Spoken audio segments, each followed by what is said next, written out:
morning.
Hi, Hyro.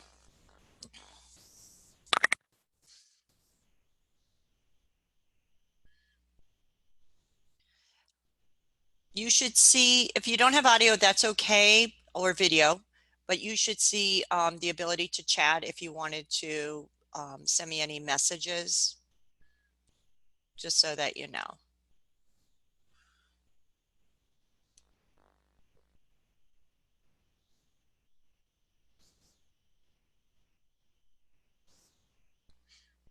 We're going to wait for some more people to arrive, and hopefully they will shortly.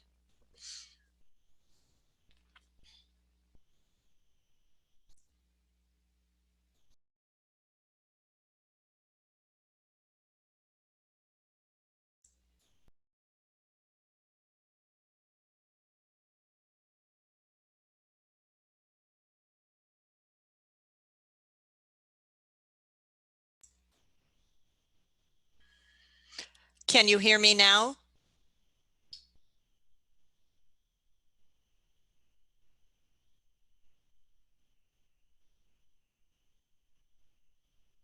Can you hear me now, Hyro?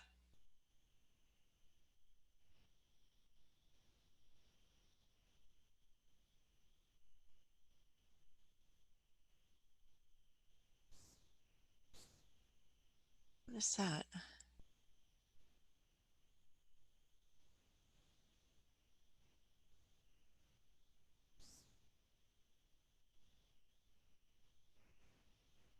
Okay, cool. Great. Good, good, good. Let's see if anybody else shows up. So far, it's me and you. Can you hear me okay? Now I can hear you too. How are you doing? I'm okay. How about you? I'm good. I can't complain. You know, Yeah, you just go with the flow. Huh, yes. crazy. It is crazy. Are you working or do you have, are you I Uh, no, I'm not currently working. oh well that's, um I know so many people are, in the restaurant and bar business and um crazy for them right now. No work. Yeah, especially people who work in the medical field right now. Oh yeah, and them Pretty too. crazy. God, I wouldn't want to be there. Oh yeah, for sure. I know somebody else joined us, but I just see iPhone, so I'm not sure who it is.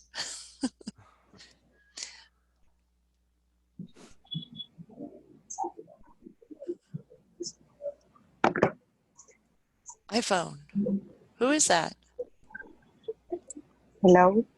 Hello. Hi. Yeah, who's this? This is Johanny. Oh, hi. Okay. Hi. You're when you sign in, it just says iPhone. So I don't know Oh, who. I'm No, no, no. That's okay. It's just so I was asking. I I using a friend's phone because my phone is down now and I'm working. Sorry. Oh, okay. Nope, that's no problem. Uh, I'm go ahead. is Candace there because I think she's in Blackboard. Who is? Candace? Okay, let me see, because I shut that down, I thought, but maybe, let me see. I'm going to go over and look. Let me go over and tell everybody to hit the link. I tried to send her Oh, a yeah, message. there's a few people in there. I don't know why they were able to get in. Okay.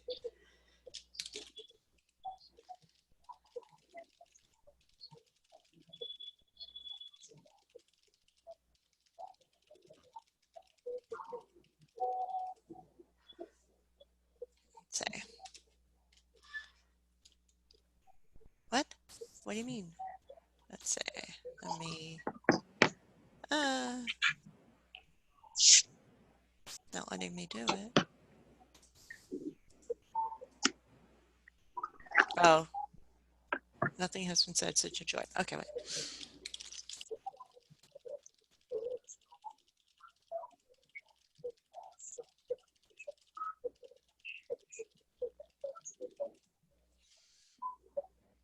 Yeah, there's Candace and Alyssa are in the Blackboard, so we'll get them out of there.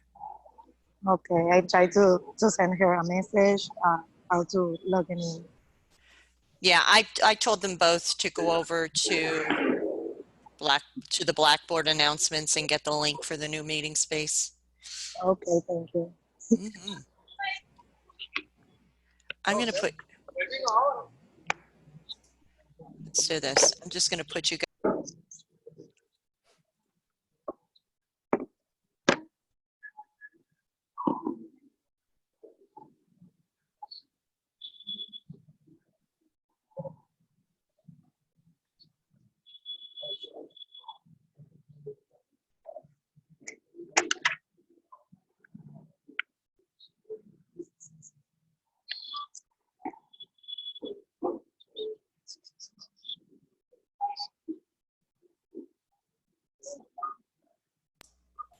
Okay. Hi, Angel. Unmute. Okay. Oh, what's that? You guys can still hear me okay? Yes. Okay. All right. I apologize. Just everybody hang in there till we could get ourselves hopefully situated here.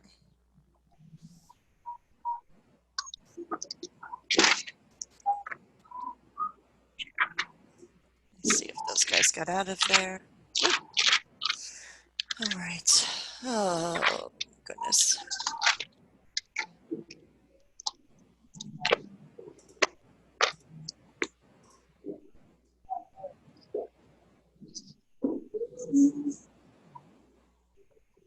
Okay, looks like Alyssa's still in there. All right, let's see. Who just came in? Oh, okay. Hi, Alyssa. Good, you got my message. Okay.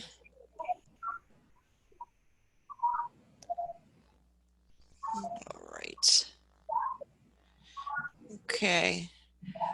Yanni, I'm going to have you put your phone on mute. Okay, give me. That's okay. Just I hear the background. Okay, everybody could hear the background when that happens. Okay, so I want to get started because you guys are here and we have some stuff to get through. This is the format we're going to be meeting in. I tried Blackboard Collaborate with 2 classes and I hate it. So this is a much easier tool to video conference. It's easier for me to share information with you, to get notes out, to get it recorded, to have the recordings closed caption for you. So it'll actually take notes of my voice. I'll put it out on YouTube, put a link into Blackboard, all of these class sessions, and you'll be able to revisit them. Oh, I should put my video on so you guys can see me. Okay, hopefully you'll be able to see me. But we are going to keep trudging forward with intermediate accounting. A couple people have asked me about the group project. I'm still rethinking that. I don't see us going back to campus at all this semester. I've got to be honest with you. It may change. That isn't coming from the president or anyone at the college. That's just coming from me because other schools are shutting down for the semester. I know a large part of them shutting down is because they have residents on campus. So instead of having them go home, come back, go home again, they're just shutting down for the spring semester and doing remote classwork. We are in a good position with our class already because the majority of it is online with our practicing and all. So we're just going to have to, meet this way until further notice. And as I said, I'll do everything in my power to make it as normal as possible, especially with regards to making sure you get this lecture. Now, with all that being said, what's happening with chapter 14? I'm going to grab my calendar here and let's talk about that. So today's the 19th. I'm going to talk about chapter 14 today and the 24th. Okay, so the 26th, we'll be going over our homework problem through Zoom. And then we'll have our graded assignment, our okay, I'm not sure if it's SmartBook, I think. If we didn't do that already, I can't remember. And our Tableau or Excel activity, I think it's Tableau. That will all be due on the 29th of March, which is a Sunday at 11:59 p.m. Okay, and then we'll also have a test. Let me go back to my thing there. We'll be having our test then. I'm just going to make it open and available for chapter 14. I'm not going to do it during normal class time. So I'll give you maybe, through April 3rd to get chapter 14's, because we did chapter 13, chapter 14's test done. And it's not a huge test. I think it's 25 points of your test grade, if I'm remembering it correctly. So I have to go back and revisit that. But just so you're aware of some of the due dates, I'll put them in the announcements also in our Blackboard class. So again, today and Tuesday, we're looking at chapter 14. Homework on the 26th we'll review. And then the following week, you'll have to get ready for your chapter 14 test. But we will continue with our work on Tuesday, the 31st, and I'll update you with those chapters and information next week. Okay, are there any questions at this point? And please feel free, you can put your audio on to ask a question, or you could just type in a chat. Either works. So you don't have to let me know that you don't have any questions. Just if you have any questions, I'll just give you a second. All right then. So I'm going to follow the PowerPoint a little bit, and I'm also going to take some notes. Good, Candace, glad you made it. We're just going to keep moving forward. So if you do have access to the PowerPoint for chapter 14, bring it up, or if not, I'm going to share mine right now so that you can see it. Come on. And you should see a PowerPoint. If you don't, yell out. Excellent. All right. So chapter 14, as you know, is dealing with bonds and long-term notes. Our main focus is going to be on the bonds portion of this chapter. And today, we're going to start diving into bonds again, talking about them, making sure we really understand what they are, the different characteristics that are associated with them, and then how they sell. So what's important to remember is that a company has to get money from somewhere. There's internal sources, of course, and there's external sources, internal being cash already in the company, okay? But external sources, and that is where our stockholders come in, equity, and our bondholders or creditors will come in, which is debt. We are focused right now on the bond portion of the external financing or debt. Now, what's important is that we always value a liability. We always value a liability at its present value. What is a liability's present value? Well, it's any future payments that need to be made, brought back to today's value. So not only are we determining present value of a principal of a debt, but also the interest payments. And we always discount or determine the present value at the effective, or what we call the market rate of interest on the day the debt is issued.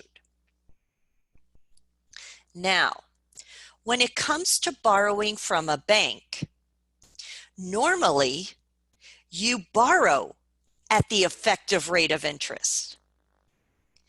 So when a company goes to a bank, the bank's going to go, what is the market rate of interest? That's what we're charging you on this loan. But that's not what happens with bonds.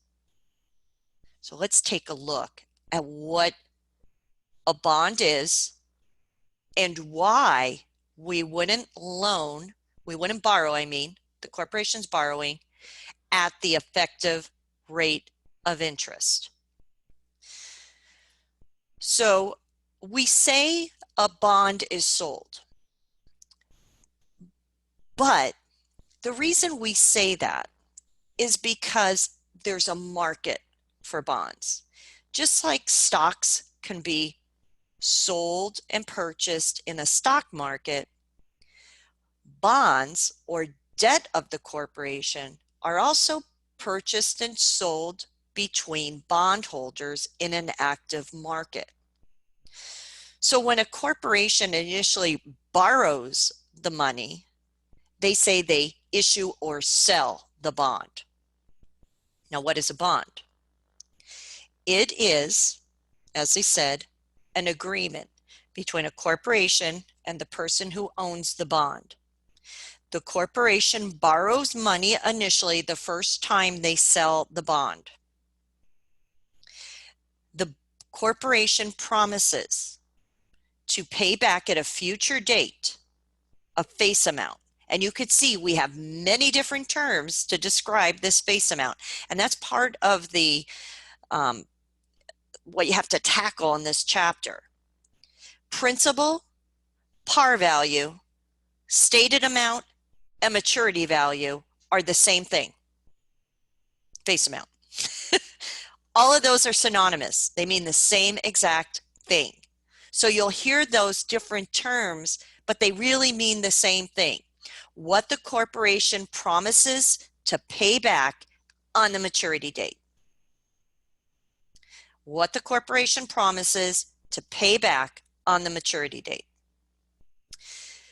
They also promise to pay interest periodically. It could be once a year or twice a year, from the time the bond is sold to the date it matures. And the interest rate, we refer to that as, it could be called the stated rate, the coupon rate, or the nominal rate. They all mean the same thing. It's the interest rate engraved on the bond certificate. And it is used to calculate the amount of interest that the corporation will pay to the bondholder. They will multiply the face amount from above, principal of the bond, times this interest rate, times time, to determine the cash payment of interest to the bondholder. Now, the bond indenture is the actual bond certificate. The bond indenture is the contract. Like when a stockholder buys stock, they have a stock certificate.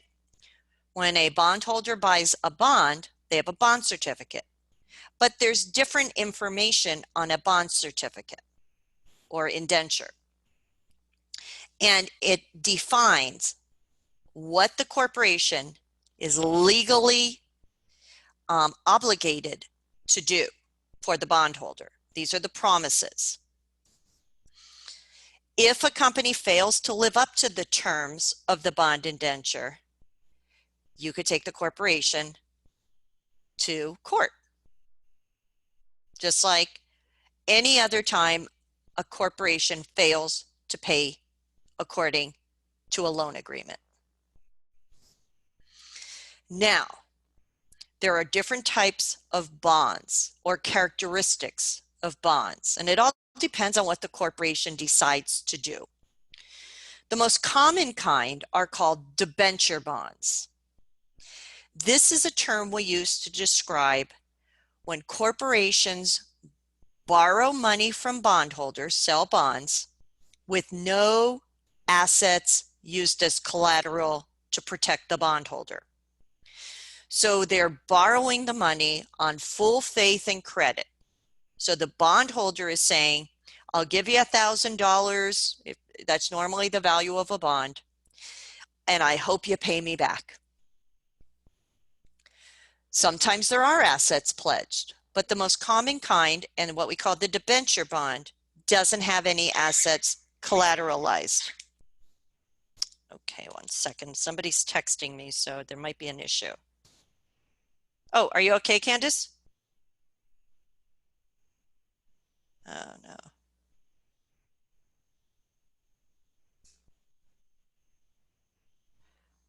Okay. Give me one. Miss Lori, Yes. I'm texting with her now, and she told me that she's having a lot of issue with unplugging the app. So I'm trying to help her. I'm not able to do it. Okay, hold on one second. Guys, give me 1 second. I'm going to stop sharing my screen so I can go back. And let me just get something to Candace very quickly. Let me think a second. Where am I going here? It's all work in process here, right, guys? Let me make that small and show. Okay. We will get her there.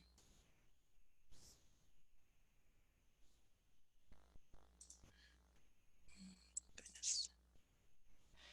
Okay. Bear with me. Okay, this one is the one in progress, I think.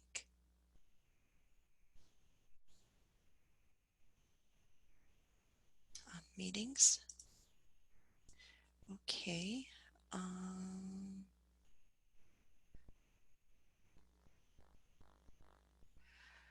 Oh, come on. Okay. Johanny, could you give her this password? Yes. 552 Uh-huh. 901. Oh, I gave her the same password like a couple minutes ago Oh, it because I didn't saw work. you on the screen. Yeah. Okay, give me 1 second. Let me try something else. And okay, phone calls or join from PC. Password 552901. Okay, that's from. Did she do the phone number? The phone number for her? Did she try coming in through her phone? Yes, and the computer too. But she Okay, said try. on the computer she can hear. Okay, let's do this password. Do this number for the phone. Okay. 78 Uh-huh. 068 Mm-hmm. 7342 pound. A matter Okay. of fact, I'm going to take a picture of my screen so she has that. Okay. Hopefully that'll help her. Thank you. I'll let you know. Okay. Okay. Thanks everybody for bearing with us here. Oh no. Okay, there we go. Oh. Oy, oy, oy. We'll get there. Okay, I'm back. Let me go back to sharing our screen, and I apologize for that. Hopefully Candace will be back with us shortly. All right. Come on. Okay. Now, mortgage bonds, one second, because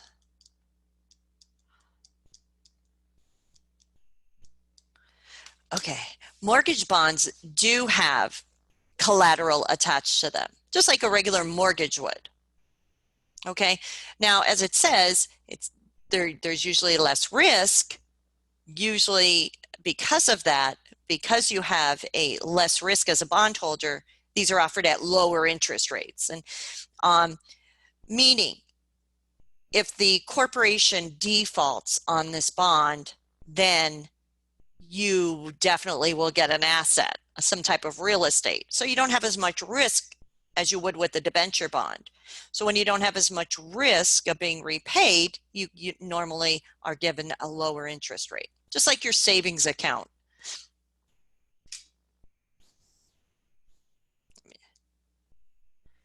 Okay. Another type of feature, callable bonds or redeemable. What does this mean? Sometimes a corporation can put a characteristic that says, you know what? We may want to buy these bonds back or mature them earlier than the original maturity date. They will buy back or call the bonds. So it's just another characteristic that could be on that. And it's usually already stated on the bond certificate how much that they will pay if they decide to call the bonds or pay them off before they mature. So it may have it, it may not. Another characteristic is that a bond may have what's called a sinking fund requirement.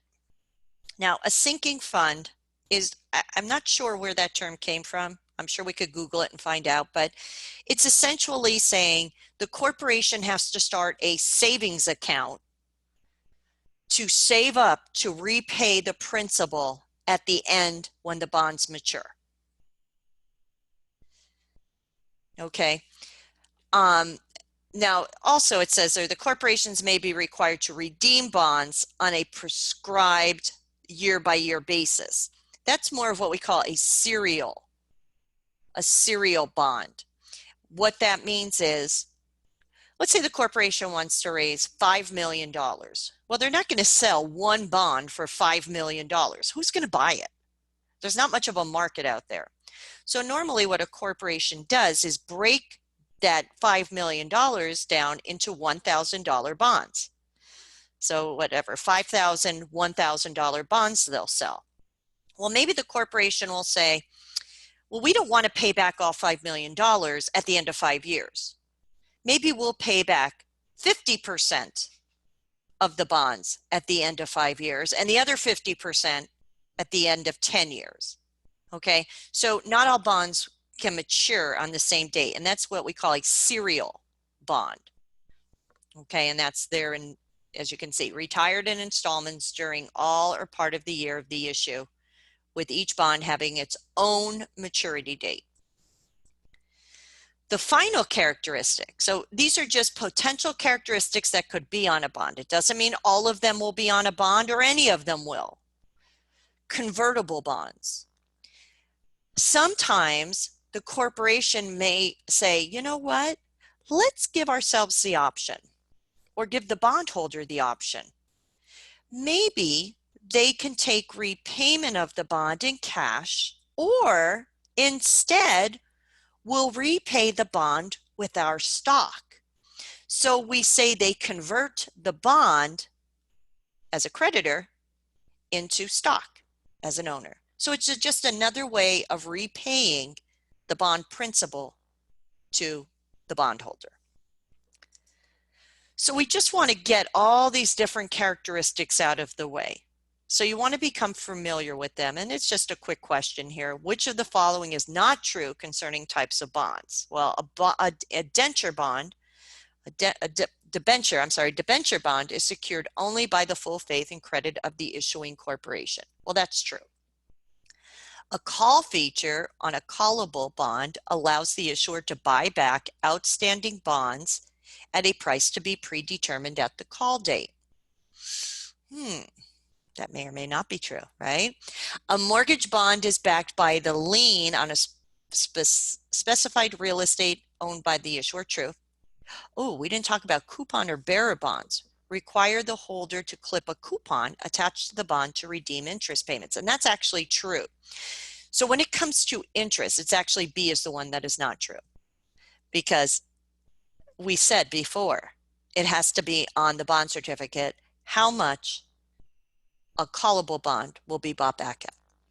But let's talk about D before we proceed. Sometimes bonds are sold and the corporation tracks the owners of the bond. Okay, so then when the corporation it has to pay interest, they need to know who owns the bond, so they they know exactly who to send the interest payment to. So that's one type of bond. I can't remember the term used to describe that kind of bond, but there's another kind which is called, and I don't have my book at home, it's at work, coupon or bearer bonds. Coupon or bearer bonds is actually like if you ever had a car payment book, you get the little book and you have to write in, you have to send a coupon in with your payment. That's what the bondholder gets. So the corporation just gives the first bondholder a coupon book and says, that's yours. You do with it what you want. So to transfer ownership, all they do is hand off the coupon book to the next owner. When an interest payment date is coming up, there's a coupon in the book, in the little coupon book. They take it out, they take it to the bank, and the bank redeems the interest of whoever's holding the coupon. At the end, whoever has the coupon book, they get the money by going and asking for redemption of the principal. So it's just another way, and as we said, B was the correct answer here. This is not true. B is not true. But that's another way a corporation can sell a bond. So I know we kind of inundated you with different characteristics there, but just take them for what they are, just different characteristics that could be attached to a bond issue. Now, let's step back a second and really wrap our heads around what happens when a corporation decides to sell a bond. It is the board of directors normally, in conjunction with accounting, finance, and the legal team, that will decide they need to borrow money from the public by issuing bonds. So they may not want to go to the bank and borrow money. That is one option, but it's not the only option. So the corporation will go, the board of directors will get together at the corporation and say, okay, let's sell a bond. So let's say today they get together. It's what, the 19th. So March 19th, the board of directors says, we want to raise $5 million through a bond sale. Well, they don't go and sell bonds today. Okay, there's too much work that needs to be done. They need to make sure it's feasible to borrow that amount of money. They need to make sure it's feasible to make interest payments. They need to know when they should mature the bonds, what kind of characteristics should be attached to the bond, things like that. And they also have to decide on what type of interest rate should be paid on these bonds. So now they have to say, well, when do we first want to sell the bonds? When do we want to start raising the money? So let's say they decide May 1st. So it's a month and a half from now. So what they do today is they go, well, what do we think bonds similar to ours will be offering as an interest rate on May 1st when we sell our bonds? So now we're predicting, we're guessing. We're doing it realistically, but we're still guessing because we don't know what other bonds will be offering interest rate wise on May 1st. So let's say we come up with 8%. Well, now all of the calculations we do will be based on that 8%. for all of our planning and predicting. Not only that, we need to print up our bond indentures. So we need bond certificates, our contract, the legal team's involved now. There's a lot of legal language that needs to be created, putting all these features on there. So between now and May 1st, all of that activity is happening. What's on the bond?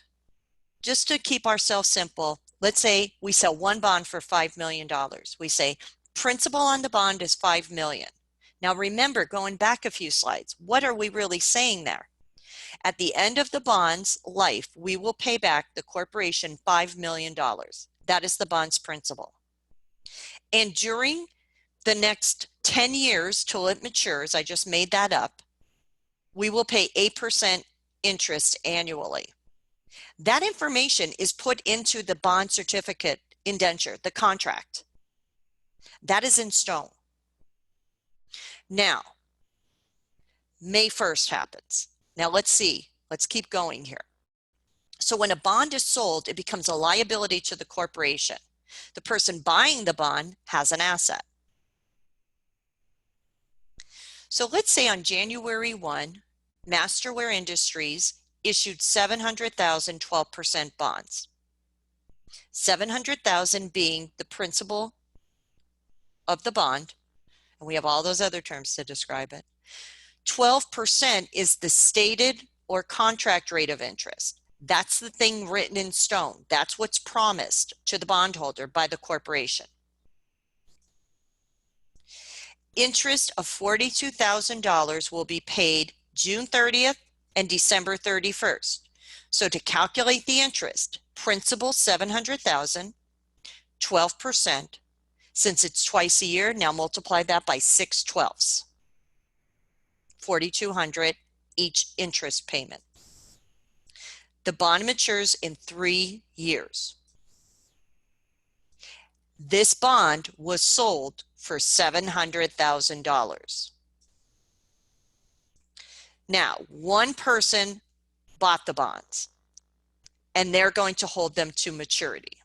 I'm not so much worried about that side of it as I am this. On the day Masterwear issues that bond, so it's our May 1st in the example I was giving, they'll debit cash for the selling price. You always debit cash for how much you actually sold it for. Credit bonds payable for the principal or face amount, how much you will pay back at the end, always. Now we do look at United, the person or company buying the bond. What will they do? They will debit an asset account, investment in bonds, and they will credit cash because they're paying the cash. But I'm more focused on that top one right now. Now, as you know from Accounting 112, if you remember, and we talked about this even back in Intermediate Accounting 1, our contract or stated rate of interest, the one that's written in stone on the bond certificate, the one we decided back in March that is now in our contract of 12%, we must pay that no matter what anybody else is paying the day we sell this bond. Now, if we predict perfectly, the bond interest rate the day we sell the bond will be the same as our stated interest rate, the amount we promised to pay our bondholder. If that happens, then the bond will sell at its face amount, like it did just a few seconds ago. It'll sell for the amount we have to pay back at the end. But that's not always the case. What if instead we have the second scenario? We promised to pay 12% on our bond, but when we sell the bond, everybody else is paying 14%. We can't grab a bottle of white out and change our interest rate on our bond certificate to 14%. No, that's a contract. It's written in stone. We can't change it now. So since we can't just go and white out and increase our interest rate. We've got to do something else to get people to buy our bond. And actually, the market just naturally does this. How does a bondholder, or how does a company get a bondholder or potential bondholder to buy their bond when they're offering less in interest than everybody else? Well, accept less money up front. So instead of selling that bond and getting cash for $700,000, they're going to have to sell it for an amount less than $700,000. And back in chapter 6, when we did present value, future value, we saw how we calculate that amount. We're going to see it again. We're just showing you that because the market interest rate is up here, but our interest rate is down here, we can't change it and go up. We have to do something else. So we lower the amount of the bond at sale. We still pay back $700,000 if we use the last example, but we take less money up front to make up for that difference in interest rates. The same is true if the opposite occurs. What if we're offering 12%, everybody else is down here paying 10%? Well, now we're going to require people to pay more than the face value to make up for that difference in interest rate so that it balances. We're still paying 12% cash, but if we require people to pay more for the bond up front, it's almost like they're giving us that extra interest up front that we're paying them. They're kind of funding that difference between 12 and 10%. We say this, the bond then sells at a premium. And so that's the why. Now, this should have been a couple slides ago, but it is here now. Remember when we talked about when a bond is sold at its full faith and credit, that the bondholder is just saying, well, I hope they pay me back. I mean, are you really going to give a corporation money with your fingers crossed? You want some kind of assurance or you know, comfort that when you give a company your money, they're going to pay you not only your interest, but your principal back. So there's companies out there, Standards & Poor, S&P, and Moody's, that actually rate the credit worthiness of corporate bonds. And so it's like a credit score almost for a corporation and their bonds. So we see here investment grades, the highest. So the best credit score you can get is AAA in S&P. And then high is AA, and then medium is A. Minimum investment grades, so you may want to stay away from them, are triple Bs. And then as the letters get higher in the alphabet, they're worse and worse and worse. So you're taking on a huge amount of risk of not getting your money back. The trade-off is the lower the risk, the lower the interest rate on the bond. The higher the risk, the higher the interest you would earn on those bonds.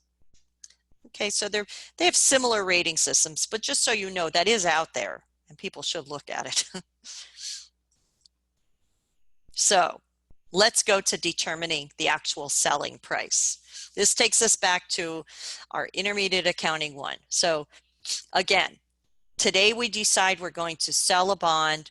We set up an interest rate. That is called our stated or coupon rate of interest. That's what we use to calculate the cash interest payment that will be made at time intervals to our bondholder. But how much does the bond sell for? That's where the market rate comes in. We need to determine two things, and this takes us back to almost our first slide. The present value of the bond principal that will be paid at maturity. So how much is somebody willing to pay today to receive a certain amount of money at a future date? The other component is the present value of the interest payments that occur over the life of the bond. So how much is somebody willing to pay today to receive so much money at certain time intervals for so long? The interest rate that is used to determine the present value is the market rate the day the bond is sold. Interest payments are calculated using the face amount of the bond times the stated rate. So the only time you use the interest rate on the bond is to determine the actual interest payment. To determine present value of both components of the bonds, we always use market rate. So let's take a look. Bond prices are typically stated in terms of a percentage though. So when you see a bond quote, they're not going to go, oh, the market interest rate is this, figure out the present value. No, the present value components are kind of on the back door, I guess you can say. It's kind of like in the market already occurring, and the price that comes out is what is used ultimately by the bondholder or prospective buyer to determine how much the bond will sell or buy for. We're just showing you how they come up with these. So the price quote is determined by present value calculations. The bondholder isn't out there making these present value calculations. So the price quote of 98 is a percentage, 98% of principal or par value. So 98% of the maturity value. So that means the bond will sell at 98% of, if the par value of the bond is $1,000, of $1,000 or 980. So it sells for less than 100%. 100% is par. So it sells for a discount in that case. If the bond sells above 100%, in the second scenario, 101, we would multiply 1.01 times the par or principal of 1,000, and it would sell at a premium of 1010.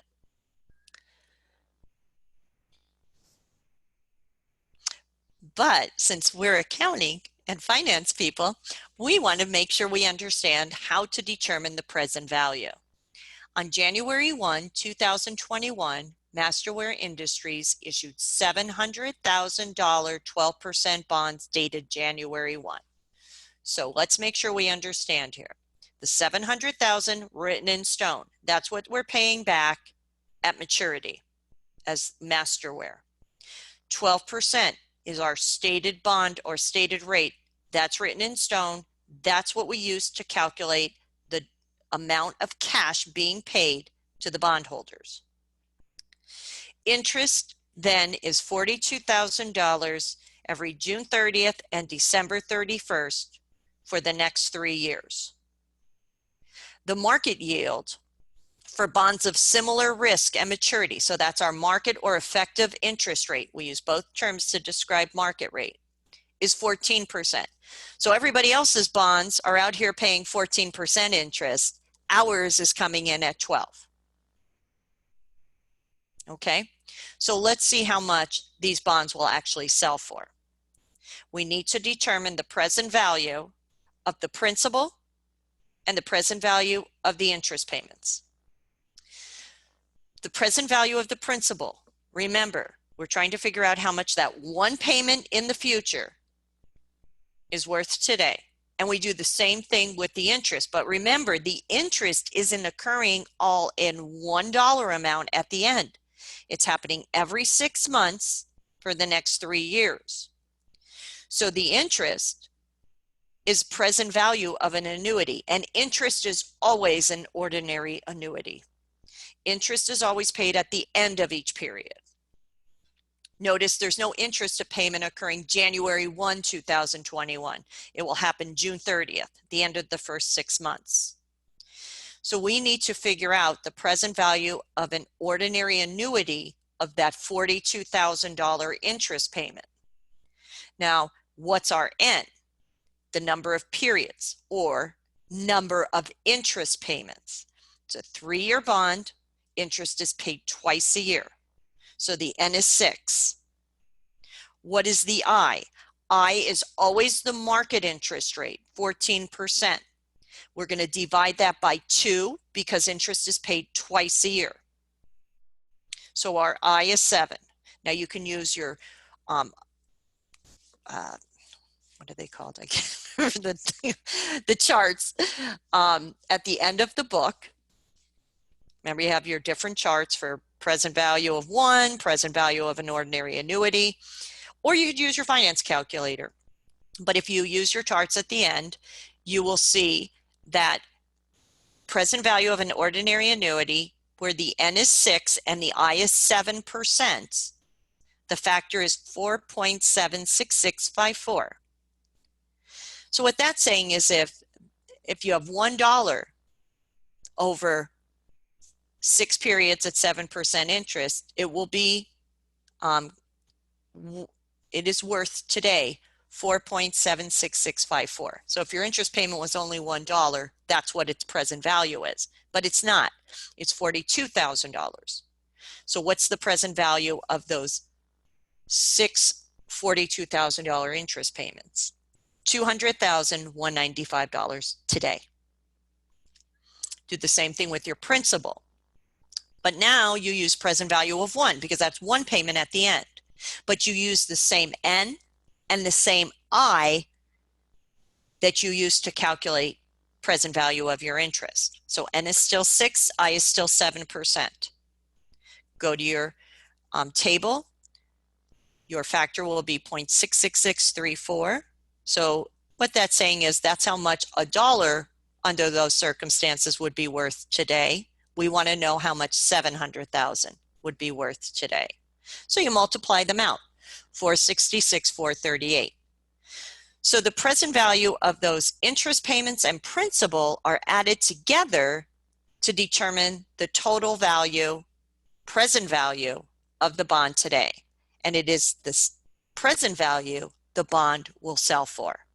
So in this case, the company is going to take $666,633 today because of the interest rate differences and still pay back $700,000 at the end.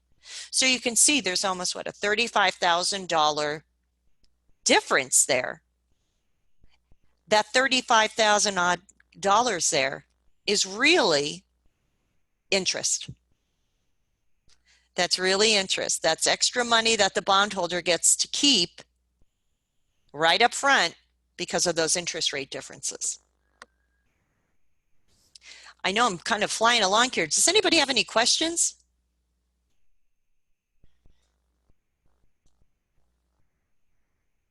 Okay, great. All right. So there's another picture of it. So you can see the timeline and what we're calculating again, if that helps it to make more sense. It's just the same calculation we did, but a little prettier picture of it.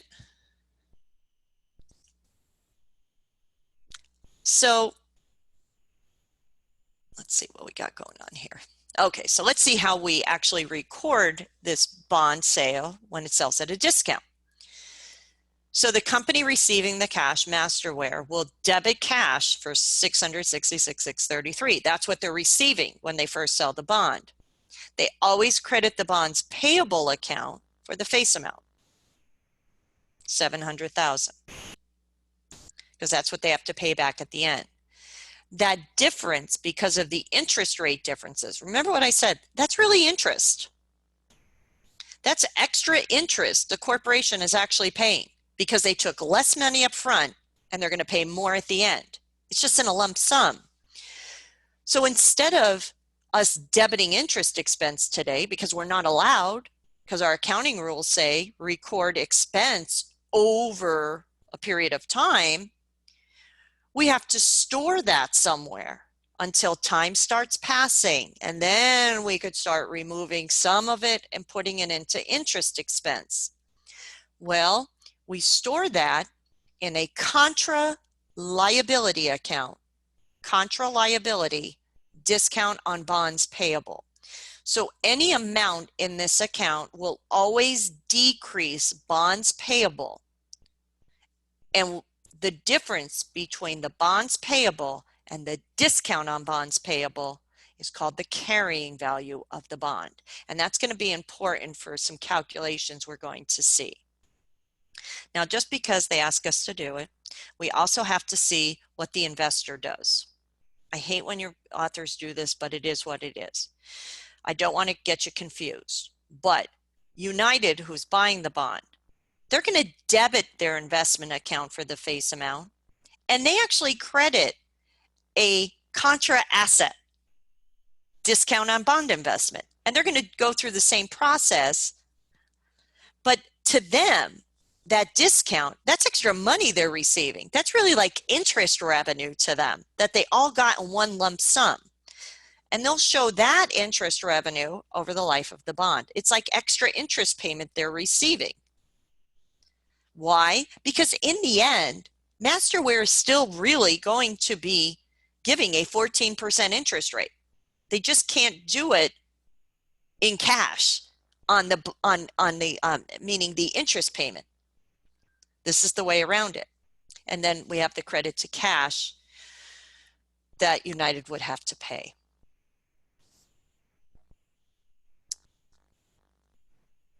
Okay. Now, what do we do with this discount on bonds payable that we have as the issuer? Well, let me just see something quickly here. Okay, let's go to this slide. We have to remove some of the discount and show it as interest expense as the interest is occurring. And our rules in accounting say, when's the best time to do it and the easiest time? When you're actually paying what you promised to pay to the bondholder.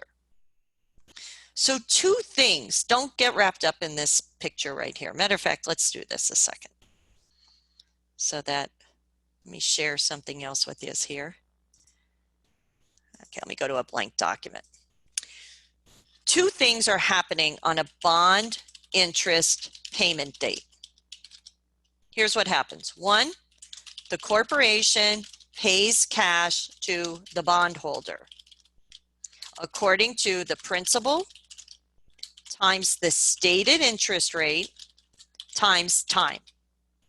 Now, we already saw that calculation here. 700,000 times 12% times 6/12. That is a contract written in stone. Can't change it. But when you sell a bond at a discount or premium, something else is happening also on that bond interest date. And let's focus on the discount. A portion of the discount on bonds payable must be recognized as interest expense. We're going to transfer it, take it out of that holding area, and now call it interest expense. So that's what we're accomplishing. Now, how do we accomplish it? Back in Accounting 112, you learned what's called straight line.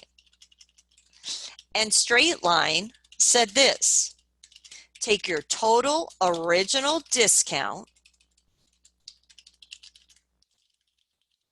amount and divide it by the number of interest payments. And that's how much of the discount you'll transfer out of the discount on bonds payable and put into interest expense. So in our case here, I'm just going to flip back over to what do we got? I don't know whoops. Just bear with me a second. Nope. We debited the discount on bonds payable. Let me go back to 3,367, if I'm remembering the number right. We'll take that number and divide it by the 6 interest payments. 3-year bond, interest is paid twice a year. So if I do that, what this is saying is that each time we pay interest, and I'm just going to round this, you should also credit the discount on bonds payable, and debit interest expense for $5,561. So under straight line amortization of discount, that's what we call number 2, straight line amortization of discount, we would be debiting interest expense for $47,561, crediting the discount on bonds payable for the 5561, and crediting cash. So when you sell a bond for face value, you only have to pay the cash, and that's your interest expense. But when you sell the bond at a discount or premium, there's another component to the calculation. Now, what I just showed you, as I said, was straight line method of removing the discount and putting it into interest expense. That's really easy and straightforward. A matter of fact, for this particular bond, that's what you would do every interest payment date, because both interest payments occur in the same year and end at the end of one year. Remember, they're June 30th and December 31st. So I'm going to stop sharing that and go ahead back over to my PowerPoint. All right. And that's not what I wanted to see. There we go. Let me know if you can't see where it says bond sold at a discount. Hopefully everybody's seeing what I'm seeing. Okay. So this is June 30th and December 31st are our interest payment dates. So both interest payments start and end in the same accounting year, which is the perfect scenario. So every interest payment date, that would be our journal entry. However, we are accountants, and there's a more actual way or accurate way of removing discount and putting it into interest expense. And that's what you see in front of you here. We're accomplishing the same 2 steps using this table. And this table is used to identify the amounts that should be debited to interest expense, credited to cash, and credited to the discount on bonds payable. It's just that we do it in a table so that we can see where the numbers come from. This is a great Excel spreadsheet also, and it's what we call an amortization schedule. What's the particular columns? The first column is always a date. The next column is the amount of interest that will actually be paid in cash to the bondholder. That's always the same amount each interest payment. And we already showed you how to calculate that. Principal of the bond times the stated rate of interest times time. 12% times 1/2 is 6%. That's where they get the 6%. In the example I showed you a few seconds ago called straight line, we calculate the amount to actually credit the discount, and then we plug interest expense.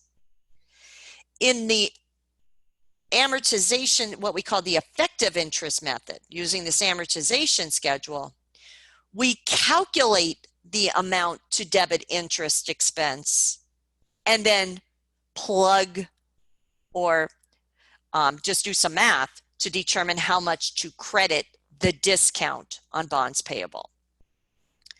And what the effective interest method says is to calculate interest expense, take the carrying amount or outstanding balance of your bond at the beginning of the interest period. So remember, that's face value minus discount on bonds payable balance.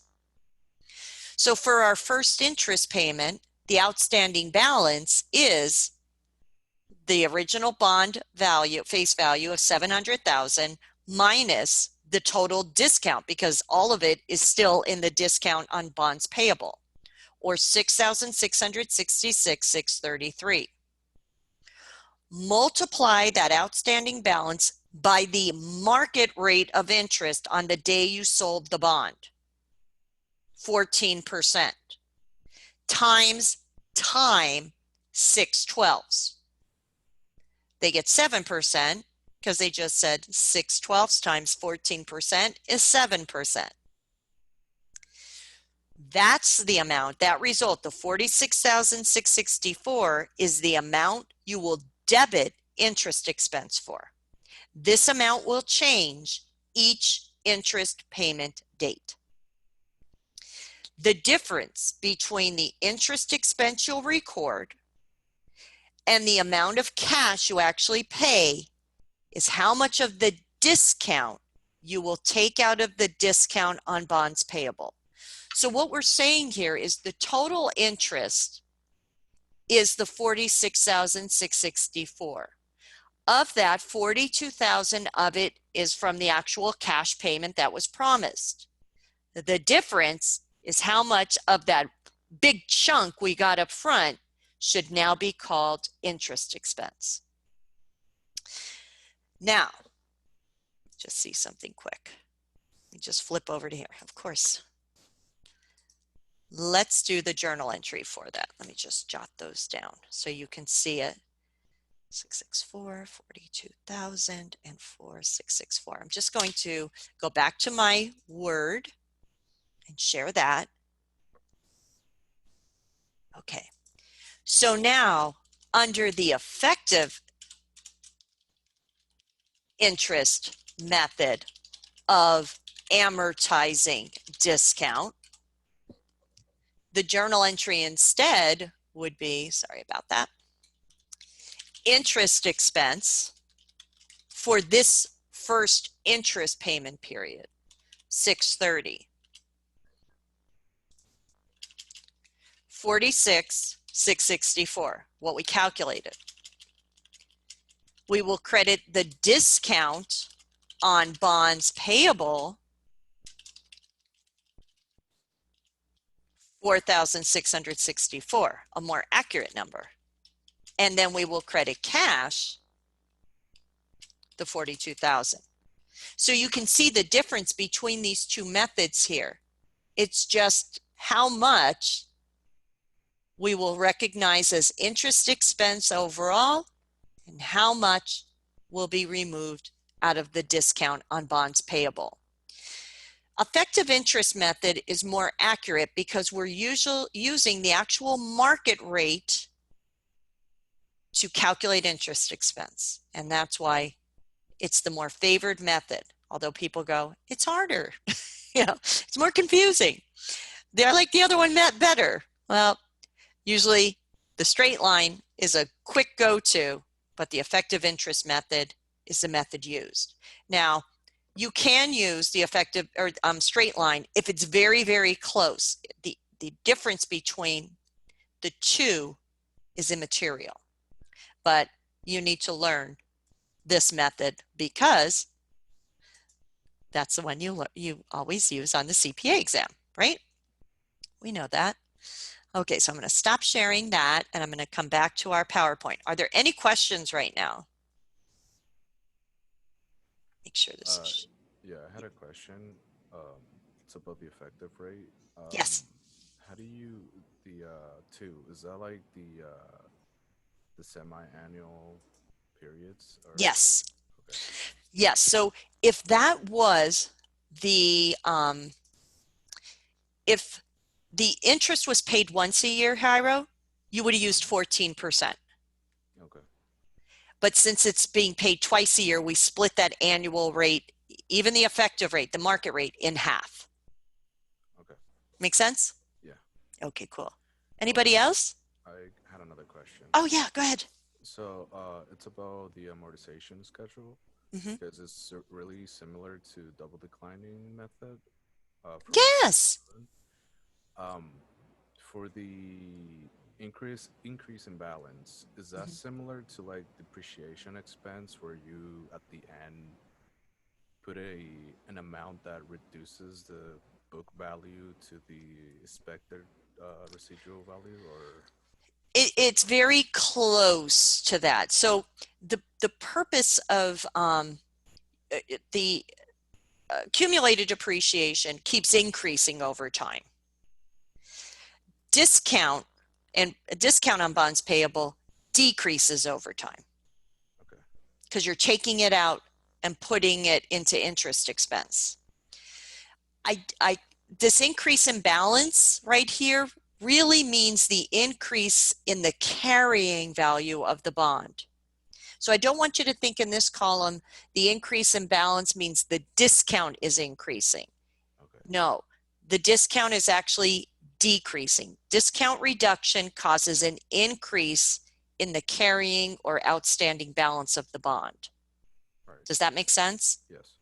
Okay, so for everyone, if you did a T account and you put discount on bonds payable, you would have debited that 33,367 the day the bond was sold. This first interest payment, you would have credited it for 4,664. So you would have reduced the discount balance down to 33,367 minus 4,664, 28,703. So now that discount balance, the new one, 28,703, subtract that from the principal of the bond of 700,000, and you get the new outstanding balance or carrying value, 671,297. Now, a quick and dirty way of getting to that outstanding balance is to say, every time I reduce the discount, my outstanding or carrying balance will increase by the same amount. Okay, so just so you know that, that's why they're adding the 4,664 to the existing balance, because the discount is decreasing by that amount. Anybody else, any questions? See what our time's going to be. Oh, yo, yo. All right, so this is like an Excel spreadsheet here. Let's just take a look. This is the completed amortization schedule of this bond for every interest payment. So there was our first interest payment, the June 30th, and we could see that the discount, or the the outstanding balance at the end of June 2021 is 671,297. Going into the next interest payment then, 42,000 is what's promised already in cash. But to calculate the amount to debit interest expense for, take the new carrying or outstanding balance of the bond times market rate of interest times time, 7%. So now the second interest payment, you'll debit interest expense for 46,991. 42,000 of it is being paid out directly in cash. The other 49.91 is how much you will credit discount on bonds payable. So you can see those amounts change over time. That would now increase or cause our outstanding balance to increase to 676,288. And if you're going, I'm not saying this, go back to your T account. Credit that discount on bonds payable for 49.91. Now its balance will be 28,703 minus 49991, a debit of 23,712. Subtract that from the principal of 700,000, 676,288 is your new carrying value or outstanding balance. Go into the third interest payment. Use that new outstanding balance times the market rate of interest times time to calculate your interest expense, which is that effective interest column. Subtract it from the 42,000 cash you'll have to pay.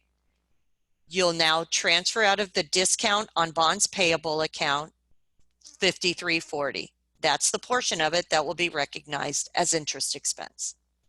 And you continue to do that where at the end, you would have and will, if you add up all the amounts in the discount reduction column, spread it out and recognized all 33,367 of that amount, that discount is now recognized as interest expense. So when the bond matures, there should be no balance in the discount on bonds payable. It should have all been removed and recognized as interest expense.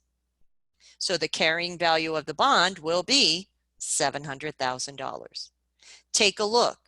Over the life of the bond, how much in interest did you really pay? Add up all the interest expenses in the effective interest column, $285,367. How much of it did you pay in cash every 6 months? $252. How much did you pay in one lump sum at the end? $33,367. So in the end, 14% interest is actually being paid. You recognized 14% interest over the life of the bond as interest expense. Part of it you pay out in cash every 6 months. Part of it you took less money up front when you sold the bond. And that's what this amortization schedule accomplishes, giving us the dollar amounts to put into our journal entries at each interest payment date. Any questions?